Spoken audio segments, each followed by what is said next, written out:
오늘 말씀은 창세기 11장 31절에서 12장 9절입니다. 오늘 말씀은 창세기 11장 31절에서 12장 9절입니다. 제가 가진 구약성경 15쪽입니다. 저와 여러분이 한 절씩 교독하신 후 마지막 절은 합독하겠습니다.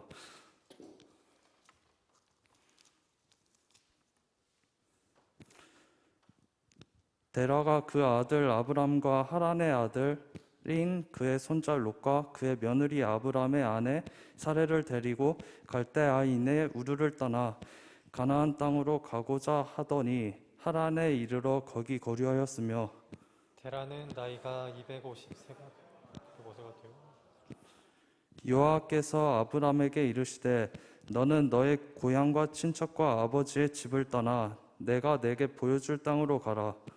내가 너로 큰 민족을 이루고 내게 복을 주어 내 이름을 창대하게 하리니 너는 복이 될지라. 너를 축복하는 자에게는 내가 복을 내리고 너를 저주하는 자에게는 내가 저주하리니 땅의 모든 족속이 너로 말미암아 복을 얻을 것이라 하신지라. 이에 아브람이 여호와의 말씀을 따라갔고 롯도 그와 함께 갔으며 아브람이 하란을 떠날 때에 75세였더라. 아브람이 그의 아내 사레와 조카 롯과 하란에서 모든 소유와 얻은 사람들을 이끌고 가나안 땅으로 가려고 떠나서 마침내 가나안 땅으로 들어갔더라. 아브람이 그 땅을 지나 세겜 땅 모래 상수리 나무에 이르니 그때에 가나안 사람이 그 땅에 거주하였더라.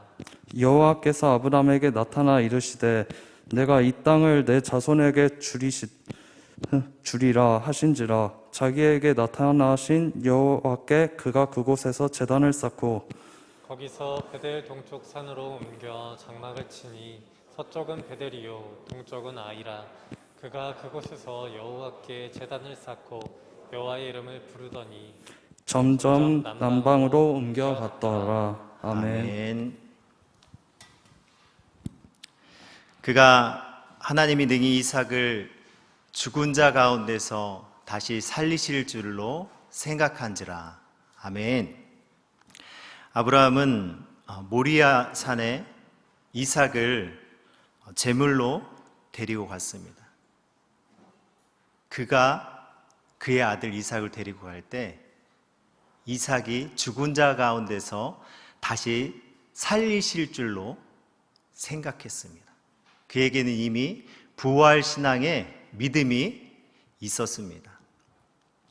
그가 처음부터 그의 믿음이 그렇게 큰 믿음이 아니었습니다.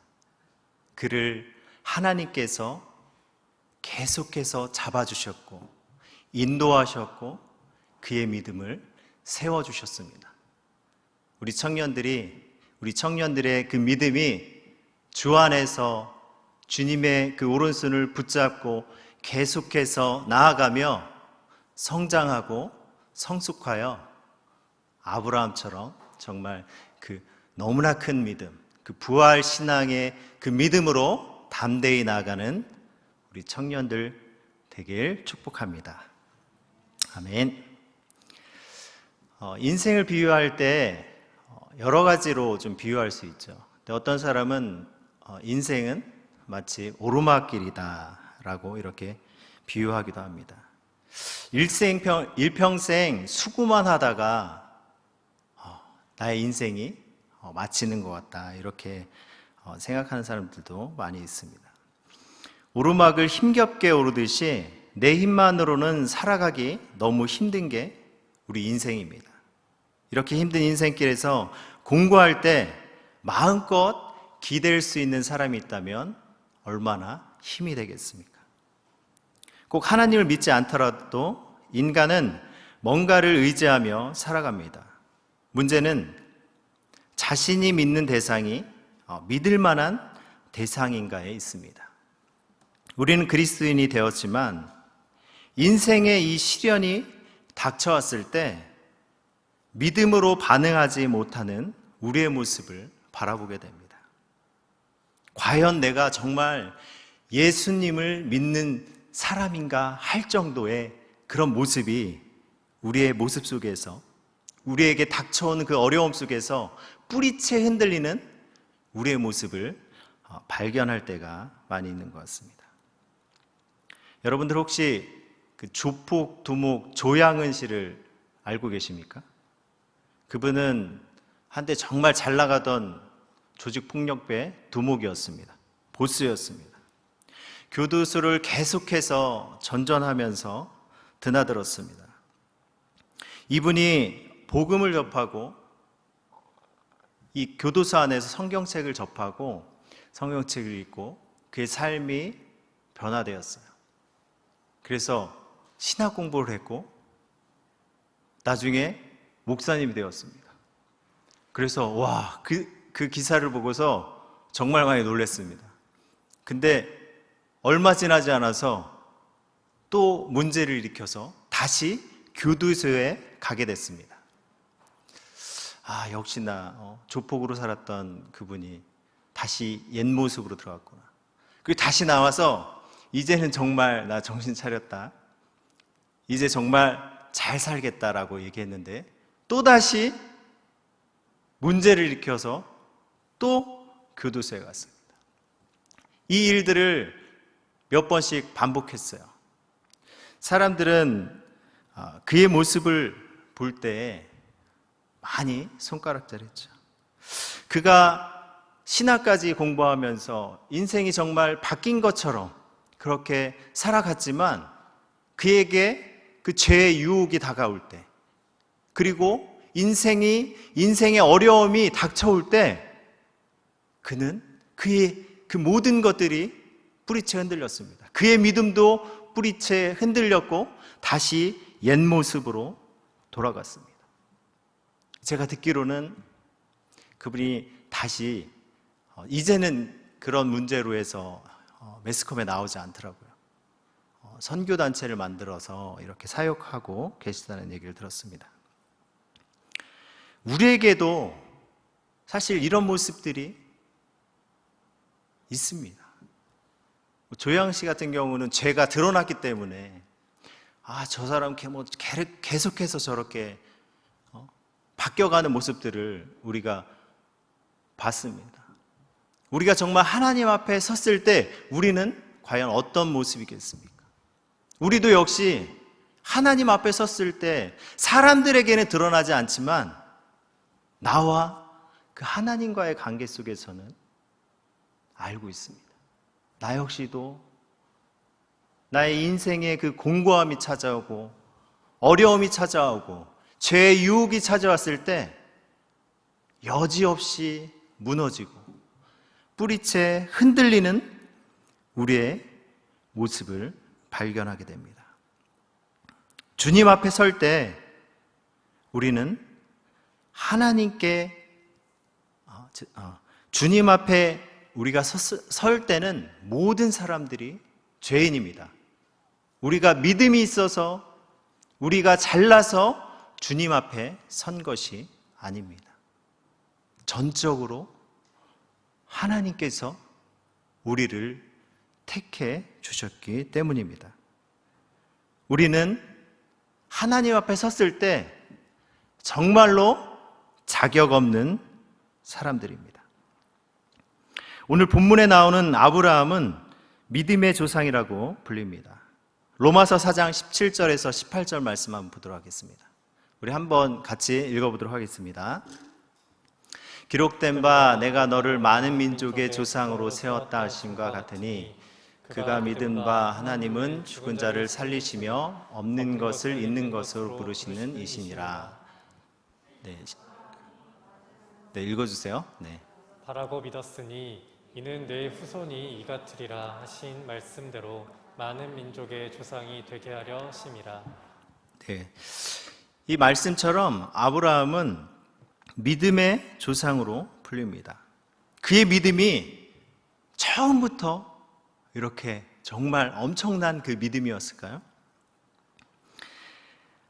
한번 오늘 본문을 통해서 살펴보도록 하겠습니다. 아브라함은 갈대아 우르에 살던 사람입니다.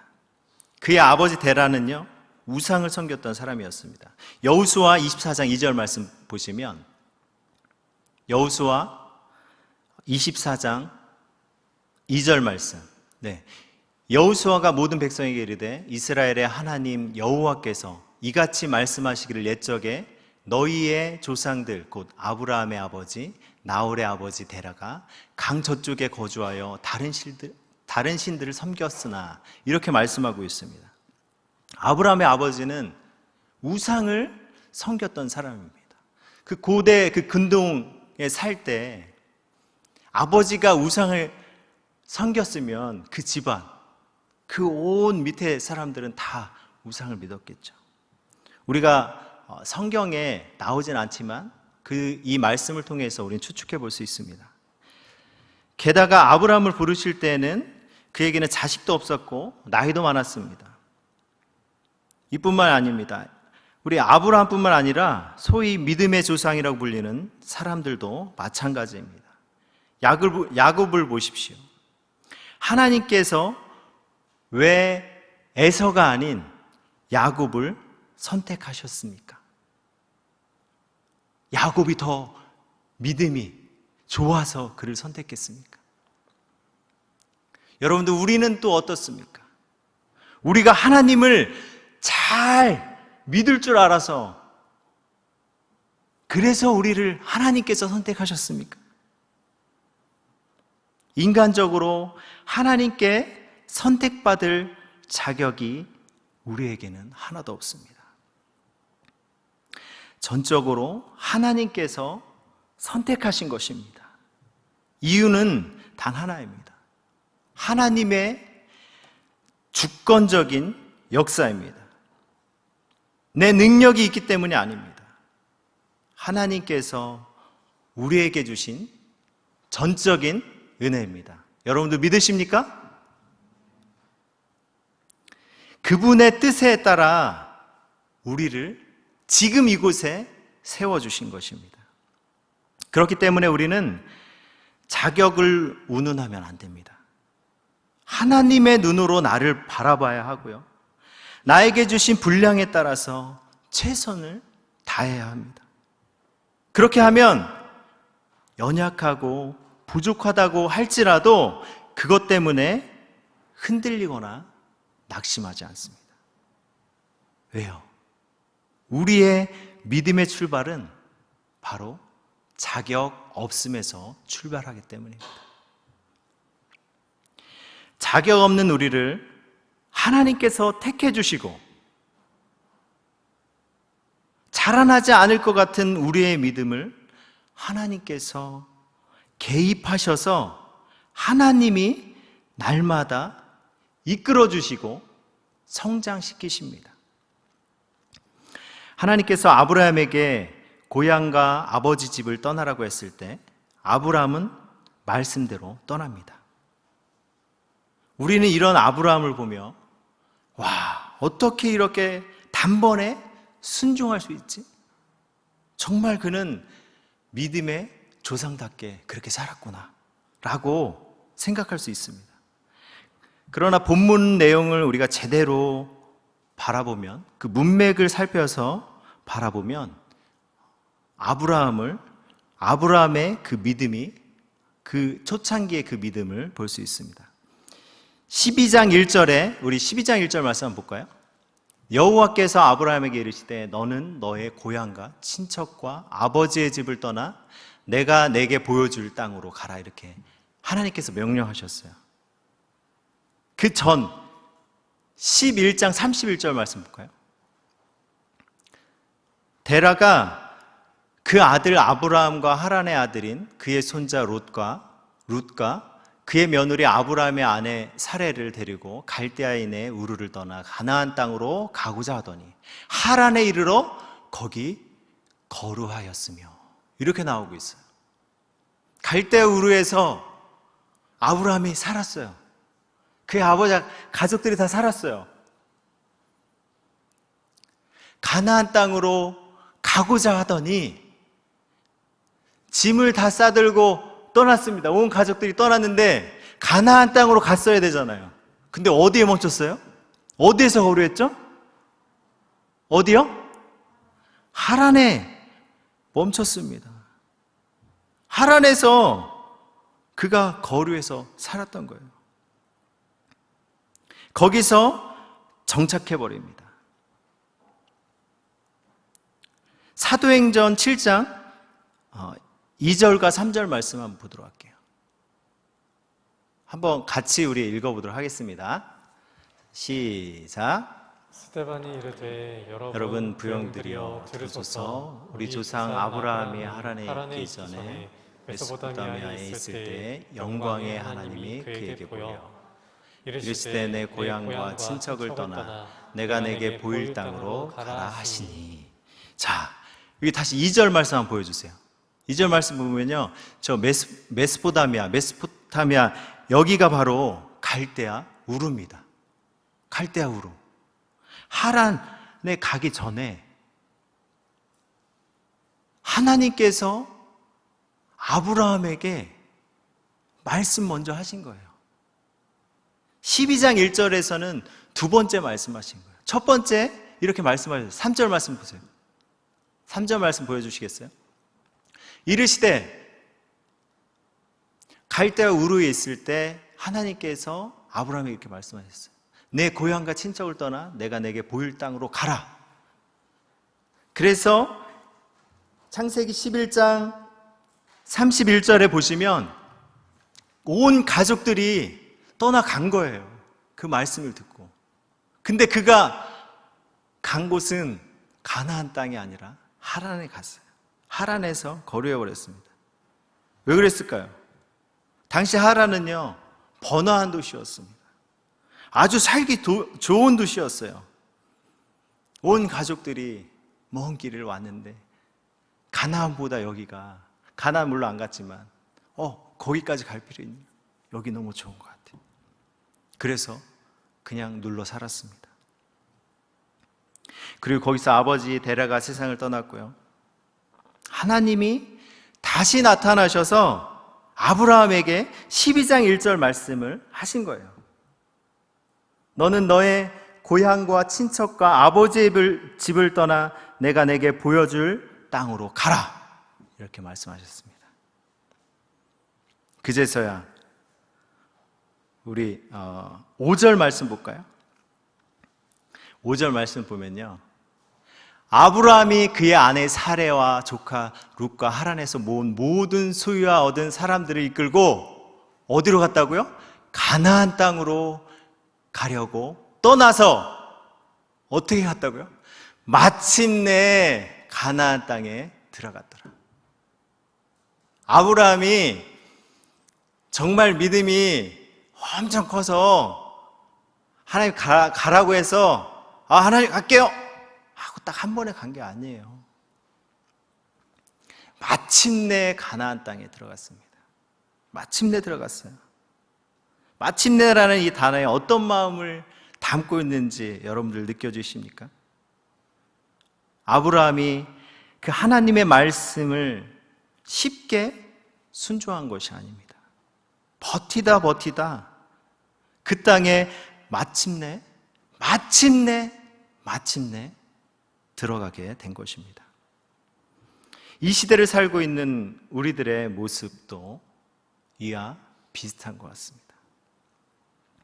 겉으로 볼 때는 믿음이 좋은 것 같지만 그 하나님 말씀에 즉각적으로 순종하기보다는 여러 이해관계를 따지고요, 환경을 바라보고요, 이것저것 다 생각하다가 망설일 때가 너무나 많습니다. 그때 하나님께서 개입하십니다. 말씀에 순종하지 않으면 안 될 환경을 만들어 놓으십니다. 그러면 그때 우리는 겨우 움직입니다. 저도 여러분들 20대 후반에 교회에서 기도하는데 하나님께서 저에게 너무나 뜨거운 마음을 주셨어요. 너무나 참을 수 없는 그 마음을 저에게 주셨습니다. 그 콜링을 받고서 제가 그 콜링을 받았다면 그 하나님 뜻 가운데 순종했어야 되는데 그게 잘 안 되더라고요. 여러 가지 할 일도 많고 내가 하고 싶은 것도 많고, 그래서 하나님께, 하나님, 순종할게요. 조금만 기다려주세요. 내가 요것도 하고요. 좀 요것도 해보고, 그러고 나서 좀 할게요. 시간이 몇 년이 지났습니다. 때가 돼갖고 결혼도 하게 됐어요. 자녀도 낳게 됐어요. 상황이 또 바뀐 거예요. 돈도 더 많이 벌어야 되겠네. 집도 있어야 되겠네. 하나님, 조금만 더 기다려주세요. 제가 돈도 많이 벌고 좀 잘 나가서 그때 공부할게요. 그래서 하나님 뜻 가운데 쓰임받는 사람 될게요. 그럼 됐잖아요. 그럼 더 영향력 있는 사람 돼서 내가 더 많은 사람 그렇게 영향을 끼치면서 복음을 전하며 살면 되잖아요. 그렇게 하나님께 얘기하면서 계속해서 미뤘어요. 계속해서 미루는데 저도 마침내 그 하나님 뜻 가운데 순종하게 됐습니다. 10여 년이 흐른 다음에 순종하게 됐습니다. 여러분들의 모습은 어떻습니까? 하나님께서 우리의 그 연약함과 너무나 믿음 없음의 모습을 알고 계세요. 그래서 우리에게 그 길을 계속해서 갈 수 있도록 잡아주고 끌어주십니다. 제가 나중에 시간이 지나서 생각해 보니까 저의 모습이 얼마나 하나님 앞에서 교만했는지, 거만했는지 보게 됐습니다. 하나님 하라고 하는데 내가 하나님 된 거예요. 너 해! 아니요. 나중에 할게요.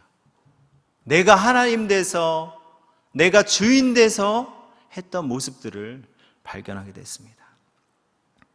그럼에도 불구하고 하나님께서는 우리를 잡아주시고 우리의 믿음을 계속해서 이끌어 주십니다. 이것이 믿음의 과정입니다. 아브라함을 보십시오. 하루아침에 이삭을 바치겠다고 그 모리아산에 오르는 일이 있었던 것이 아닙니다.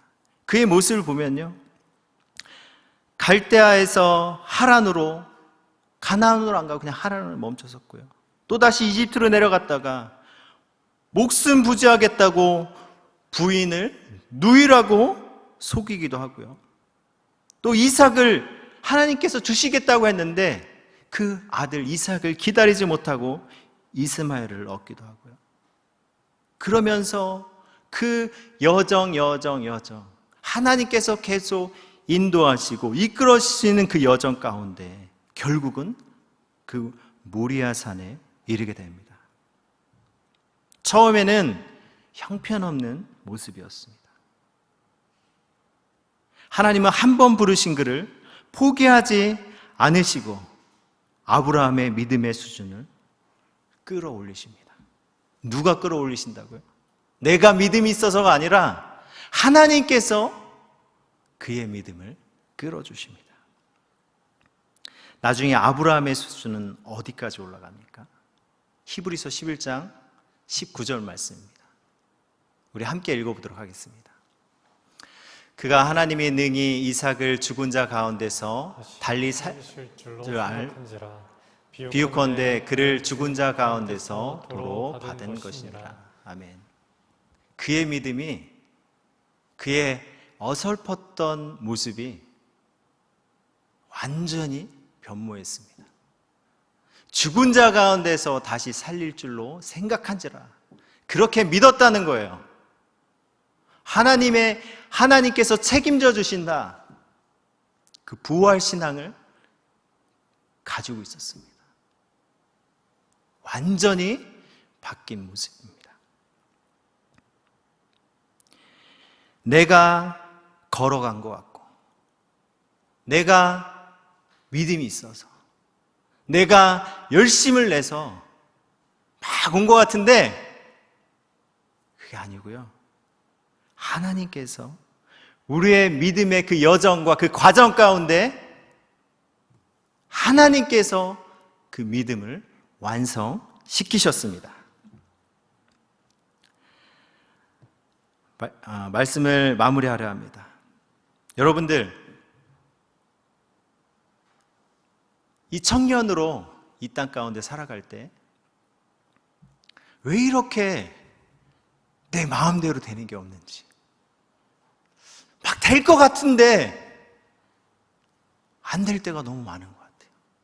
그래서 너무 답답하고, 그래서 하나님께 도대체 하나님 뭐 하고 계세요? 이렇게 답답함을 하나님께 우리가 외치면서 때로는 원망도 하고 그렇게 눈물 흘릴 때가 많이 있습니다. 하나님께서 나에게 주시는 그 환경들이 자꾸 나를 막다른 골목으로 몰아가시는 것 같아요.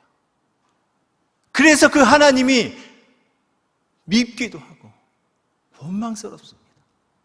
근데요, 여러분들, 하나님께서 여러분들을 놓지 않으시고 하나님께서 여러분들을 끌고 가시기 위해서 그 믿음의 과정 가운데 여러분들을 그 환경 가운데 몰아넣으십니다. 우리의 모습은요, 그 하나님을, 우리의 시선이 다른 곳을 보는 것이 아니라 계속적으로 그 하나님을 바라봐야 합니다. 여러분들의 환경이,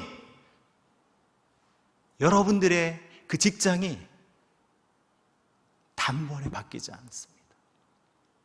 왜 내 옆에 이런 사람들이 계속 생기지? 그 모든 그 과정과 여정 가운데 하나님께서 여러분들을 결코 포기하지 않으시고 이끌어 가실 것입니다. 하나님께서는 여러분들을 결코 놓지 않으십니다. 여러분들의 삶을 뒤돌아보십시오. 결코 놓지 않고 포기하지 않으시는 그 하나님의 손이 있었습니다. 그 모든 것이 내가 깨닫지 못하고 알지 못해서 그렇지, 모든 것이 하나님의 은혜임을 우리는 고백하게 됩니다. 예수님께서 이렇게 말씀하십니다. 마태복음 11장 28절과 30절 말씀을 보시면요, 수고하고 무거운 짐진 자들아, 다 내게로 오라. 내가 너희를 쉬게 하리라. 나는 마음이 온유하고 겸손하니 나의 멍에를 메고 내게 배우라. 그리하면 너의 마음의 쉼을 얻으리니 이는 내 멍에는 쉽고 내 짐은 가벼움이라 하시니라. 아멘. 여러분들의 무거운 짐이 있습니까? 어려움들이 있습니까? 주님이 이렇게 말씀하십니다. 수고하고 무거운 짐진 자들아, 다 내게로 오라. 그 짐을 그 주님 앞에 내려놓으라 하십니다.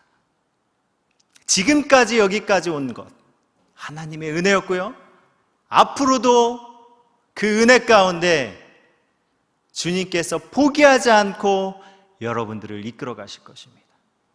그 주님을 바라봅시다. 그 주님만 의지합시다. 모든 것이 주님의 은혜입니다. 그 은혜를 붙들고 이 땅 가운데 마음을 다하고 뜻을 다하여 주님만 사랑하고 주님만 의지하고 주님의 뜻을 이뤄가는 여러분들 되시길 주님의 이름으로 축복합니다. 여러분들, 지금 우리가 야베스 축복기도회 이제 2주가 끝나고 마지막 한 주가 남았습니다. 이 기도회 가운데 여러분들의 그 어려움과 아픔들, 힘듦을 주 앞에 내려놓기를 원합니다.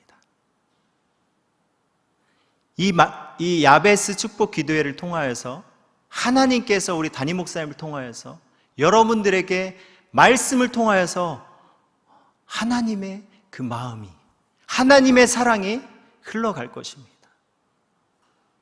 그 말씀 안에는요, 그 말씀 안에는 예수 그리스도가 있습니다. 그 예수 그리스도 통해서 여러분들을 일어나게 하실 것입니다. 내가 일어나는 것이 아니라 그 예수 그리스도가 십자가에서 죽기까지 나를 사랑하신 그 사랑이 여러분들을 일으켜 세울 것입니다. 이 남은 일주일 기간 동안 여러분들 힘들지만 더 힘을 내서 우리 함께 그 야베스에 더 참여하고 열심으로 우리 함께 나아가면서 나를 놓지 않으시는 그 하나님, 나를 포기하지 않으시는 그 하나님, 나를 죽기까지 사랑하신 그 예수 그리스도, 그분 바라보며 나아가는 우리 청년들 되어질 수 있도록 주님의 이름으로 축복합니다. 우리 함께 찬양으로 나아가도록 하겠습니다.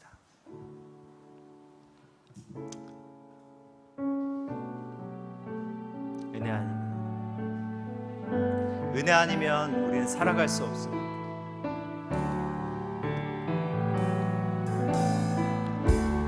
은혜 아니면 살아갈 수가 없네. 호흡마저도 다 주의 것이니 세상 평안과 위로 내게 없어도 예수, 오직 예수뿐이네.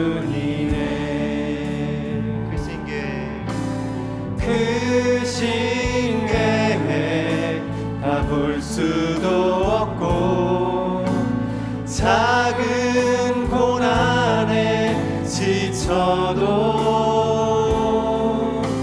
주께 묻기 나의 모든 삶 버티고 견디게 하시네. 은혜 아니면 살아갈 수가 없네. 나의 모든 것 다 주께 맡기니 참된 평안과 위로 내게 주신 주 예수, 오직 예수뿐이네. 크신 계획 다 볼 수도 없고 작은 고난에 지쳐도 주께 묻기 나의 모든 삶 버티고 견디게 하시네. 은혜 아니면 살아갈 수가 없네.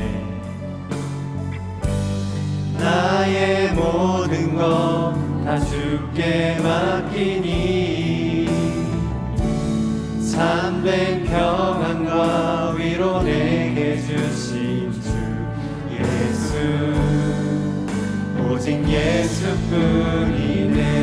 우리 목소리로만 할게요. 은혜 아니면 살아갈 수가 없네. 나의 모든 것 다 주께 맡기니 참된 평안과 위로 내게 주신 주 예수, 오직 예수뿐이네.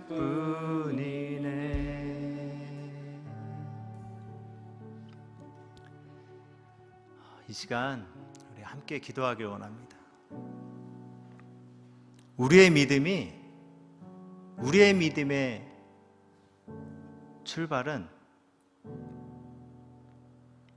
너무나 미약합니다.